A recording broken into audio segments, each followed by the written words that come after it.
Varicose veins తో బాధపడుతున్నారా? మన ఏవిస్ హాస్పిటల్లో 4,500 రూపాయల లేజర్ స్కానింగ్ ఉచితం. నమస్తే రమ్ గారు. నమస్తే జయ. రమ్ గారు, భగవంతుణ్ణి దండం పెట్టుకునేటప్పుడు ఎలాంటి కోరికలు కోరుకోవాలి?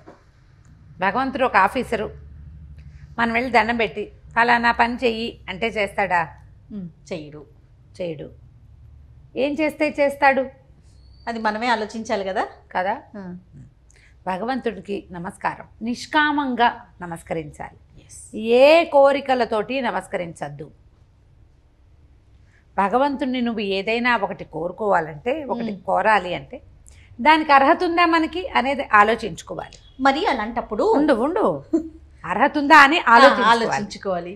నీకు అర్హత ఉంటే ఖచ్చితంగా నీది నీకు ఇచ్చేస్తాడు, నువ్వు అడక్కపోయినా సరే. మరి సమస్య ఉన్నప్పుడు ఆయన దగ్గరికి వెళ్ళి మొరపెట్టుకుంటాం కదా. అవును, సమస్య ఉన్నప్పుడు నమస్కారం చేయటము, నాకు సహాయం చెయ్యి అని పిలవటం వేరు. మనం ప్రశ్న అది కాదు. దేవుడికి దండం పెట్టేటప్పుడు కోరిక కోరుకోవచ్చా? నమస్కారం భగవంతుడికి నమస్కరించటమే చెయ్యాలి. మనం ప్రతిసారి మనకు ఒక లిస్ట్ ఉండకూడదు. నువ్వు ఎప్పుడు భగవంతుడిని కోరాలి? నీ వల్ల కానప్పుడు, నువ్వు చెయ్యలేనప్పుడు, ఏం చెయ్యాలో నీకు తెలియనప్పుడు అప్పుడు ఆయన్ని తలుచుకో. అప్పుడు నేనేం చేయను, నాకు ఒక ఏదైనా సహాయం, నీకేం కావాలో కాదు, నన్ను ఈ పరిస్థితిలో నుంచి బయటపడేయి. నేను ప్రయత్నించినా ఇందులోంచి బయటపడలేకపోతాను. నువ్వే ఆ చిక్కుల వలయాన్నంతా సృష్టించుకుని దాన్ని తీర్చే మార్గం నీకు ఒకటి తెలిసినా సరే అది నీకు చేయటం ఇష్టం లేక, దేవుడా మిరాకిల్ చెయ్యి అని అడగకూడదు. చేయడు, మిరాకిల్స్ చెయ్యడు భగవంతుడు. ఏం చేస్తాడు? నిన్ను ఆ వైపుకి, ఆ దిశగా మళ్ళిస్తాడు. భగవంతుడు నిన్ను ఆ దిశగా మళ్ళించటానికి కావలసినటువంటి గుణం నీ దగ్గర ఉంటే, యథాయోగ్యం తథా కురు అని అడిగారు ఒక శ్లోకంలో. ఆ ముందు వాక్యాలు జ్ఞాపకం రావట్లేదు, ఇందాక నుంచి అదే ఆలోచిస్తున్నా. దేనికి నాకు యోగ్యత ఉందో అది చెయ్యి, నాకు నీ పాదాలు పట్టుకునే యోగ్యతని కల్పించు నాకని అడగాలి భగవంతుడిని. కాదు రమ్మగారు, మనం అర్హులం అనుకోండి, మనకేం కావాలో ఆయన ఇచ్చేస్తారా? చేస్తాడు. పైగా భగవంతుడు చూస్తూ ఉంటాడు. జయ, నువ్వు మంచి చెయ్యి చూస్తాడు, నువ్వు చెడు చేసి చూస్తాడు కదా.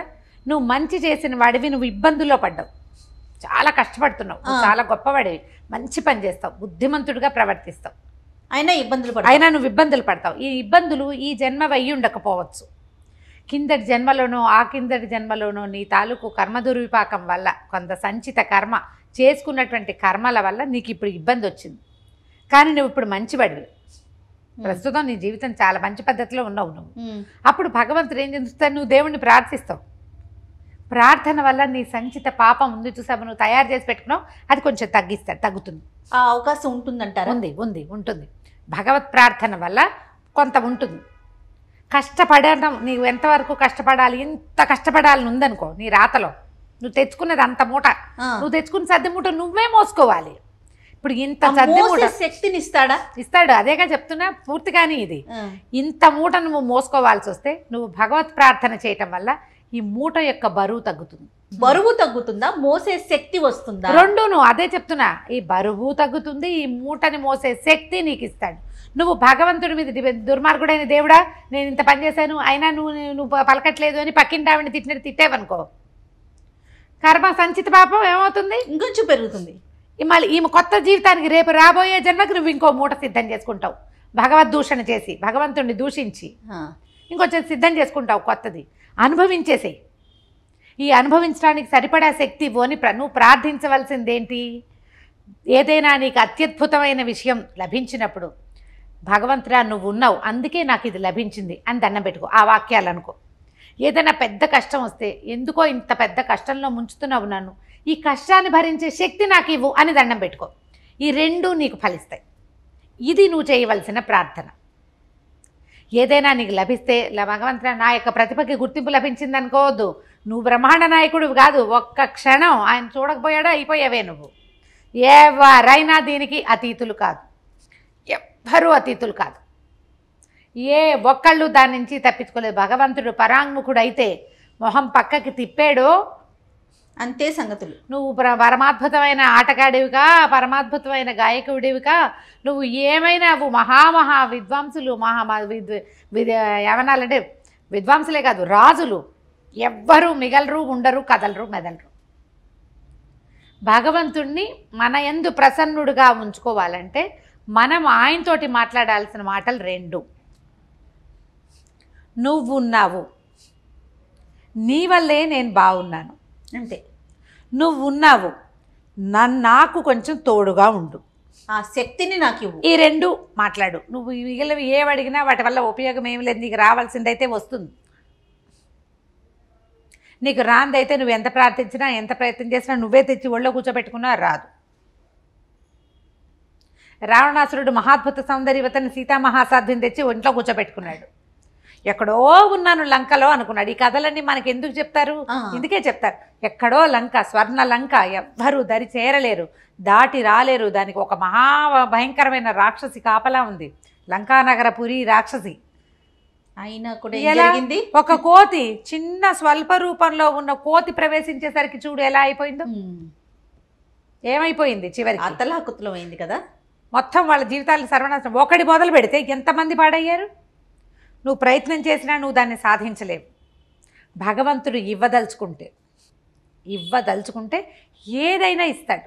ఆ తలుచుకోవటం ఎప్పుడు కుదురుతుంది? నువ్వు చాలా గొప్పవాడివైతే, నువ్వు చాలా సరైన వాడివైతే, నీ యొక్క కర్మలన్నీ సత్కర్మలే అయితే. మనకి కావాలి అనుకున్నప్పుడు ప్రయత్నం జరగాలి, అంతేకాని భగవన్ నామస్మరణ చేస్తూనే ఉంటే జరగదు కదా. జరగదు. మొత్తం ప్రయత్నం చేసి అప్పుడు నువ్వు దేవుని పిలువు, గజేంద్రుడిలాగా. అప్పుడు ఆయన వచ్చేస్తాడు. నేను ఇంత చంపడ్డాను, 1000 సంవత్సరాలు పోరాడాను, నువ్వెవడివో నాకు తెలియదు. ఫలానా వాడు శంఖచక్రధారిగా ఉంటాడో, త్రిశూలధారిగా ఉంటాడో, లేకపోతే పూలెక్కి 18 హస్తాలతో అమ్మవారు ఉంటుందో గజేంద్రుడికి తెలీదు. అసలు తనకి ఊహే లేదు. నా శక్తియుక్తులంత మటుకు పోరాడా, ఇక నా వల్ల కాదు, నన్ను రక్షించు. ఆ రకమైన శరణాగతి భగవంతుని యందు గనక ఉంటే నీకు భగవంతుడు పలుకుతాడు. ప్రార్థన నిష్కామంగా చేయాలి ఎప్పుడు కూడా. రోజు దండం పెట్టుకునేటప్పుడు చక్క శాంతి వాక్యాలు, సర్వే జన సుఖినో భవంతు, ప్రపంచంలో అందరూ బాగుండాలని కోరుకో. ఆ అందరిలో నేనొకడిగా ఉంటే చాలని భావించు. అంతే చాలు. అది మనం కోరాల్సింది భగవంతుడిని. అందరూ బాగుంటే మనము బాగుంటాంగా. అందరిలో మనం కూడా ఉన్నాం కదా. కాబట్టి మనం కూడా బాగుంటాం. ప్రపంచ శాంతి అలాంటివి కోరుకో. సార్వజనీనమైన కోరికలు సిద్ధిస్తాయి. ఏకత్ర ఉండే కోరిక ఇప్పుడు అలా కదయ్యా. మనం అక్కడ కొట్టు, ఆ గోడనేని ఒక బాణాన్ని నీ చేతికి ఇచ్చారు, నువ్వు ఎక్కడ కొట్టినా ఓకే అన్నాడు అనుకో, ఎక్కడో చోట కొడతాం, కొట్టామని సంతోషిస్తాం. అదే ఒక చుక్క పెట్టి నువ్వు ఆ చుక్కనే కొట్టాలంటే కొట్టగలవా? సాధన కావాలి. ఎంత సాధన కావాలి? నీయందే భగవంతుడు ఫలించాలంటే నీకు మహాద్భుత సాధన కావాలి. అది ఇప్పుడు మన దైనందిన మన సాధారణ జీవితంలో మన వల్ల కాదు, మన వల్ల అవ్వదు. సార్వజనీనంగా కోరుకో. అందరికీ సమస్యలు లేకుండా ఉండాలి, అందరూ హాయిగా ఉండాలి అని కోరుకుంటే అది ఫలించడానికి అవకాశం. దేశం మీదకి వచ్చిపడిన ఈ విపత్తుని తొలగించమని కోరుకోండి. దేవుడా అదేదో మా ఇంట్లోకి రాకుండా చూడు అని అడగద్దు. అది కూడా దేశంలోనే ఉన్నాం, ఇక్కడి నుంచి దీన్ని తప్పించు. ఈ పిల్లలు, ఈ చదువులు అన్నీ పాడైపోతున్నాయి. ఈ పెద్దవాళ్ళు ఈ దిక్కుమాలేని పక్షులైపోతున్నారు. పిల్లలు పెద్దలు కూడా. పిల్లలు కుమారులు పోయి పెద్దవాళ్ళు మిగిలిపోతారు, లేదా పెద్దవాళ్ళతో పోయి పసిబిడ్డలు మిగిలిపోతున్నారు. ఈ సమస్యను తప్పించు అని కోరుకుంటే ఫలిస్తుంది. ఎప్పుడు కూడా భగవంతుణ్ణి కోరద్దు, నమస్కరించండి. భగవంతుడికి నచ్చేవి 4 రకాల మంచి పనులు. ఆ 4 చేయండి. ఇతరులకి సహాయం చేయండి. వాడెవడో మనకు తెలియదని బార్టర్ సిస్టమ్ ఉంటే కానీ, నేను ఇవాళ ఇచ్చాను అనుకో, వాడు రేపు నాకు ఇవ్వడు కదా అని ఆలోచించద్దు. ఇచ్చేసేయండి. మీకు కలిగింది సహాయం చేయండి. దుర్భాషలాడకండి. ఇతరుల నోట్లో నుంచి తీసి బయట పారేద్దామని అనుకోవద్దు. పక్కవాడి జీవికరి కట్ చేస్తే బుద్ధి వస్తుంది అనుకోవద్దు. వాడికి బుద్ధి రావడం కాదు, నీకు నరకం వస్తుంది రేపొద్దున. అవి ఆలోచించండి. ఈ 4 మంచి పనులు చేయండి. మీరు ప్రార్థించక్కర్లా. మీ జీవితానికి అవసరమైంది ఇవాళ రాకపోతే రేపొద్దునైనా ఇచ్చేస్తాడు. నమస్కారం చేయండి, అంతే. ఆయన చూస్తుంటాడు. ఇప్పుడు ప్రపంచం సర్వసాక్షి కదా భగవంతుడు. మన లోపలే ఉండి చూస్తూ ఉంటాడు. నువ్వు సరిగ్గా చేసినాడు, నిన్ను సరిగ్గా చూస్తాడు. నువ్వు సరిగ్గా చేయలేదు, ఇప్పుడు మనం కూడా చూస్తాడు. అప్పుడు చూస్తాడు కదా. ఇప్పుడు మనమేమో వెంటనే మనకు వచ్చేస్తాయి బోల్డ్ అని పరపరలాగా కామెంట్స్. ఏంటంటే మరి వాళ్ళు ఎవరో పరమ దుర్మార్గులండి, వాడికి బోల్డ్ డబ్బు ఉంది, వాడికి అదేదో ఉంది, వాడికి ఏం లేదో నీకు తెలియదు. అంతే కదా. వాడు రేపొద్దున ఏమవుతాడో నీకు తెలీదు. మనకు తెలిసింది ఏమిటి? కనపడుతున్నటువంటి ఎవడు పడవలసిన కష్టం వాడు పడుతూనే ఉంటాడు. వాళ్ళ జీవితాల్లో ఉన్నంత అనిశ్చితి ఇంకెవరికి ఉండదు. అవును. కాబట్టి దాని గురించి ఆలోచించద్దు. మన గురించే భగవంతుడు మనము మనిద్దరం ఒకటి. నువ్వు నేను దోస్తు. మనలో ఉన్నాడు దేవుడు. మన లోపల ఉన్న దైవాన్ని గౌరవించండి. బయట దేవాలయాల్లో దేవుడికి దండం పెట్టి ఏం అడగడం కాదు, లోపల వాడిని అడగండి. ఏం మంచి చేయాలో చెప్తాడు. ఆ మంచి చెయ్యండి. అంతరాత్మని ప్రశ్నించామనుకో, వాడు ఎందుకు వచ్చింది మనకి అంటాడు. ఎందుకు వాడికి అనవసరంగా ద్రోహం చేయటం, ఎందుకు వీడిని అనవసరంగా కొట్టడం, వాడిని ఎందుకు తిట్టాలి? నువ్వు లోపల ప్రశ్నించుకో, లోపల ఉన్న దేవుడు సమాధానం చెప్తాడు. దాన్ని అనుసరించి ప్రవర్తించు, అంతే చాలు. అంతరాత్మ ప్రబోధం ఒకటి ఉంటుంది కదా, అవును, దాన్ని అనుసరించు. అదే భగవంతుడు. అప్పుడు బయట ప్రపంచవ్యాప్తంగా ఉన్న భగవంతుడు మనని కరుణిస్తాడు. అద్భుతమైన విషయం చెప్పారు. నమస్తే. నమస్తే.